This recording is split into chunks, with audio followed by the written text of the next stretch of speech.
Hi all, welcome back. അപ്പോൾ ഇന്നത്തെ നമ്മുടെ വീഡിയോ ഒരു കേക്ക് റെസിപ്പിയാണ് കേട്ടോ.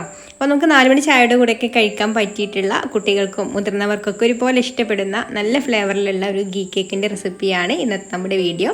അപ്പോൾ നമുക്ക് പെട്ടെന്ന് തന്നെ എങ്ങനെയാണ് അടിപൊളി ഗീ കേക്ക് തയ്യാറാക്കുക എന്നുള്ളതൊന്ന് നോക്കാം. അപ്പോൾ ആദ്യം തന്നെ നമുക്ക് സാധാരണ എല്ലാ കേക്കിനും ചെയ്യുന്നത് പോലെ തന്നെ ഡ്രൈ ഇൻഗ്രീഡിയൻസ് ഒക്കെ ഒന്ന് അരിച്ചെടുക്കണം. അപ്പോൾ അതിന് വേണ്ടിയിട്ട് ഞാനിവിടെ ഒരു 1/2 കപ്പ് മൈദയാണ് കേട്ടോ എടുത്തിട്ടുള്ളത്. അത് അരിപ്പയിലേക്ക് ഇട്ട് കൊടുത്തിട്ടുണ്ട്. ഇനി നമുക്കിതിലേക്ക് 1/2 ടീസ്പൂണ് ബേക്കിംഗ് പൗഡർ ചേർത്ത് കൊടുക്കാം. പിന്നെ ബേക്കിംഗ് സോഡ അതിൽ ചേർത്ത് കൊടുക്കുന്നില്ല കേട്ടോ, ബേക്കിംഗ് പൗഡർ മാത്രമേ ചേർക്കുന്നുള്ളൂ. പിന്നെ ഒരു നുള്ള് ഉപ്പും കൂടി ചേർത്ത് കൊടുത്തിട്ടുണ്ട്. ഇനി എല്ലാം കൂടി നന്നായിട്ടൊന്ന് മിക്സ് ചെയ്ത് അരിച്ചെടുക്കാം.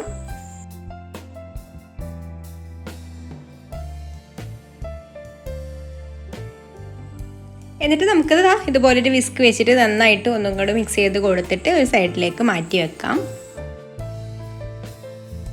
ഇനി ഞാനിവിടെ ഡ്രൈ ആയിട്ടുള്ള മറ്റൊരു ബൗൾ എടുത്തിട്ടുണ്ട്. അതിലേക്ക് ഒരു 2 മുട്ട പൊട്ടിച്ചൊഴിക്കാം.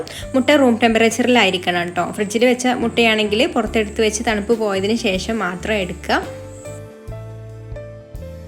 ഇനി ആ മുട്ടയുടെ സ്മെല്ലൊന്ന് പോകാൻ വേണ്ടിയിട്ട് ഇതിലേക്കൊരു 1/2 ടീസ്പൂണ് വാനില എസൻസും കൂടെ ചേർത്ത് കൊടുക്കുന്നുണ്ട്. അപ്പോൾ ഈ വാനില എസൻസിൻ്റെ ഫ്ലേവർ അല്ല കേട്ടോ ഈ കേക്കിൽ മുന്നിട്ട് നിൽക്കുക ഗീയുടെ ഫ്ലേവറാണ്. നമ്മുടെ നെയ്യിൻ്റെ ആ ഒരു ഫ്ലേവറിലുള്ള കേക്കാണല്ലോ നമുക്ക് വേണ്ടത്.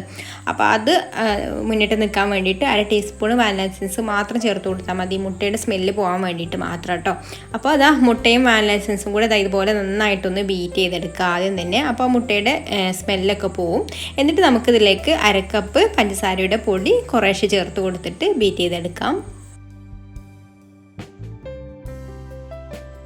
അപ്പോൾ അതാ പഞ്ചസാരയുടെ പൊടി കുറേശ്ശെ ചേർത്ത് കൊടുത്ത് നന്നായിട്ട് ബീറ്റ് ചെയ്തെടുക്കണം കേട്ടോ. പഞ്ചസാരയുടെ മുട്ടയും കൂടെ നല്ലൊരു വെള്ള കളറിലായിട്ട് വരണം, അതുവരെ നമുക്ക് ബീറ്റ് ചെയ്തെടുക്കണം. അപ്പോൾ ലാസ്റ്റ് പഞ്ചസാരയുടെ പൊടിയും ചേർത്ത് കൊടുത്തിട്ടുണ്ട്. എന്നിട്ട് ഇതുപോലെ നല്ല ഫ്ലഫി ആവുന്നത് വരെ നല്ല വൈറ്റ് കളറായിട്ട് വരും കേട്ടോ. മുട്ടയും പഞ്ചസാരയും കൂടെ ഇതുപോലെ അടിച്ചെടുക്കുന്ന സമയത്ത് ഇത്രയും നല്ല തിക്കായിട്ട് വരണം. ഇനി നമുക്കിതിലേക്ക് 1/4 കപ്പ് നെയ്യ് ഒഴിച്ച് കൊടുത്തിട്ട് മിക്സ് ചെയ്തെടുക്കാം. അപ്പോൾ നെയ്യ് ഒഴിച്ച് കഴിഞ്ഞാൽ പിന്നെ കൂടുതലായിട്ട് ബീറ്റ് ചെയ്തെടുക്കണ്ട കേട്ടോ. അപ്പോൾ 1/4 കപ്പ് നെയ്യ് ഉരുക്കിയതിന് ശേഷമാണ് കേട്ടോ 1/4 കപ്പ് വേണ്ടത്. അതും കൂടെ ചേർത്ത് കൊടുത്തിട്ട് നന്നായിട്ടൊന്ന് മിക്സ് ചെയ്തെടുക്കാം. ഒരുപാട് നേരം ബീറ്റ് ചെയ്തെടുക്കണ്ട കേട്ടോ, ഇത്രയും തന്നെ മതി. ഇനി നമുക്കിതിലേക്ക് അരിച്ച് വെച്ചിട്ടുള്ള പൊടി കുറേശ്ശെ ചേർത്ത് കൊടുത്തിട്ട് മിക്സ് ചെയ്തെടുക്കാം. അപ്പോൾ ഞാനിവിടെ പെട്ടെന്ന് മിക്സായി കിട്ടാൻ വേണ്ടിയിട്ട് ഇതുപോലെ അരിപ്പ് വെച്ചിട്ട് ഒന്നും കൂടെ അരിച്ചിട്ട് തന്നെയാണ് കേട്ടോ ഇതിലേക്ക് ചേർത്ത് കൊടുക്കുന്നത്. എന്നിട്ട് വിസ്ക് വെച്ചിട്ട് ഇതുപോലെ പതുക്കെ ഒന്ന് മിക്സ് ചെയ്തെടുക്കാം. അപ്പോൾ ആദ്യം ഇട്ട് കൊടുത്ത് ബാച്ച് മിക്സായി വന്നതിന് ശേഷം മാത്രം അടുത്തത് ഇട്ട് കൊടുക്കുക കേട്ടോ. അങ്ങനെ ഒരു 2-3 പ്രാവശ്യമായിട്ടാണ് ഞാൻ മിക്സ് ചെയ്തെടുക്കുന്നത്. ഇപ്പോൾ ഇതിലേക്ക് മുഴുവൻ പൊടിയും ചേർത്ത് കൊടുത്ത് മിക്സ് ചെയ്തെടുത്തിട്ടുണ്ട്. ഇത്രയും മതി. അപ്പോൾ നമ്മുടെ കേക്കിൻ്റെ ബാറ്റർ ഇവിടെ റെഡിയായി. ഇനി നമുക്കിത് റെഡിയാക്കി വെച്ചിട്ടുള്ള കേക്ക് ടിന്നിലേക്ക് ഒഴിച്ചു കൊടുക്കാം. കേക്ക് ടിന്നിൽ ഞാൻ ഓയിലൊന്ന് ഗ്രീസ് ചെയ്ത് കൊടുത്തതിന് ശേഷം പിന്നെ കുറച്ച് മൈദ ഇട്ട് കൊടുത്തിട്ട് ഒന്ന് ഡസ്റ്റ് ചെയ്ത് കൊടുത്തിട്ടുണ്ട് കേട്ടോ. അതിലേക്കാണ് നമ്മൾ ബാറ്റർ ഒഴിച്ചു കൊടുക്കുന്നത്. അപ്പോൾ നിങ്ങൾക്കൊരു വീഡിയോ ഇഷ്ടമായിട്ടുണ്ടെങ്കിൽ ഒന്ന് ലൈക്ക് ചെയ്യാൻ മറക്കരുത്. ഇഷ്ടപ്പെട്ടിട്ടില്ലെങ്കിൽ ഡിസ്ലൈക്കും ചെയ്യാം. അതുപോലെ തന്നെ ഈ ചാനൽ സബ്സ്ക്രൈബ് ചെയ്യാതെ കാണുന്നവരാണെങ്കിൽ ഒന്ന് സബ്സ്ക്രൈബും കൂടെ ചെയ്യണേ. അപ്പോൾ കേക്ക് നിങ്ങൾ എങ്ങനെയാണോ ബേക്ക് ചെയ്തെടുക്കുന്നത് അതുപോലെ ചെയ്യാം കേട്ടോ. ഓവനിലും ചെയ്യാം, ഓവനില്ലാതെയും ചെയ്യാം.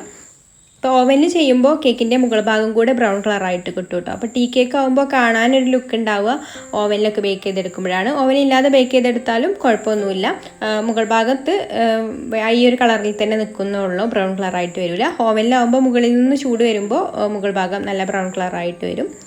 അപ്പോൾ ഞാൻ ഓവന് പ്രീഹീറ്റ് ചെയ്ത് വെച്ചിട്ടുണ്ടായിരുന്നു. അപ്പോൾ ഞാനിവിടെ കൺവെൻഷൻ ഓവന് 180 ഡിഗ്രിയിൽ 10 മിനിറ്റ് പ്രീഹീറ്റ് ചെയ്ത് വെച്ചിട്ടുണ്ടായിരുന്നു. അപ്പോൾ ഞാൻ മാവൊക്കെ റെഡിയാക്കി കേക്ക് ഇതിൻ്റെ ഉള്ളിലേക്ക് വെച്ചപ്പോഴേക്കും കറണ്ട് പോയിട്ടോ. കറണ്ട് പോയപ്പോൾ ഞാൻ പതുക്കെ ഈ മാവ് ഇതിൻ്റെ ഉള്ളിൽ വെച്ചിട്ട് അങ്ങനെ തന്നെ അടച്ചു വെച്ചു. എന്നിട്ട് പിന്നെ ഞാനിതാ നോൺ സ്റ്റിക്കിൻ്റെ ഇതുപോലൊരു കടായി ചൂടാക്കിയിട്ട് ഇതുപോലൊരു സ്റ്റാൻഡും കൂടെ വെച്ച് കൊടുത്തിട്ടുണ്ട്. അതിൻ്റെ മുകളിലാണ് കേട്ടോ കേക്ക് ടിന്ന് വെച്ച് കൊടുത്തിട്ടുള്ളത്. അപ്പോൾ കേക്ക് ടിന്ന് ആ ഒരു പ്രീഹീറ്റ് ചെയ്ത് ഓവനിൽ വെച്ച സമയത്ത് ആ ടിന്നൊക്കെ നന്നായിട്ടൊന്ന് ചൂടായിട്ടുണ്ടായിരുന്നു. ഇനി ലോ ഫ്ലെയിമിൽ വെച്ചിട്ട് നമുക്കൊരു 30-35 മിനിറ്റ് ബേക്ക് ചെയ്തെടുക്കാം. അപ്പോൾ ഞാനൊരു 30 മിനിറ്റ് കഴിയുമ്പോൾ ഒന്ന് നോക്കിയിട്ടുണ്ടായിരുന്നു കേട്ടോ. അപ്പോൾ മുകൾ ഭാഗം ഒന്ന് ഡ്രൈ ആയി വന്നിട്ടുണ്ടായിരുന്നില്ല. ഇപ്പോൾ കറക്റ്റായിട്ട് റെഡി ആയിട്ടുണ്ട്. ഇപ്പോൾ 35 മിനിറ്റ് ആയിട്ടുണ്ട് കേട്ടോ. പിന്നെ ഈ ഒരു ഷേപ്പിലുള്ള കേക്ക് ആയതുകൊണ്ട് കുറച്ച് സമയം വരും. മറ്റേ ഷേപ്പിലുള്ള മോൾഡിലാണെങ്കിൽ 25 മിനിറ്റ് കൊണ്ട് തന്നെ കേക്ക് ബേക്കായിട്ട് വരും. അതുപോലെ തന്നെ നമ്മൾ ബേക്ക് ചെയ്യാൻ എടുക്കുന്ന പാത്രത്തിനനുസരിച്ചിട്ടും ടൈമിൽ മാറ്റം വരും കേട്ടോ. നമ്മൾ സ്റ്റൗവിൽ വെക്കുമ്പോൾ ഓവനിലാണെങ്കിൽ 180 ഡിഗ്രി സെൽഷ്യസിൽ പ്രീഹീറ്റ് ചെയ്ത ഓവനിൽ ഒരു 25 മിനിറ്റ് കൊണ്ട് 30 മിനിറ്റിൻ്റെ ഉള്ളിൽ തന്നെ കേക്ക് ബേക്കായിട്ട് വരും. പിന്നെ അതും ഓരോ ഓവൻ്റെ ടെമ്പറേച്ചർ അനുസരിച്ചിട്ടാണ് കേട്ടോ. അപ്പോൾ കേക്ക് പുറത്തെടുത്തിട്ട് പിന്നെ നന്നായിട്ട് ചൂടാറിയതിന് ശേഷമാണ് കേട്ടോ ഞാൻ ഡീമോൾഡ് ചെയ്യുന്നത്.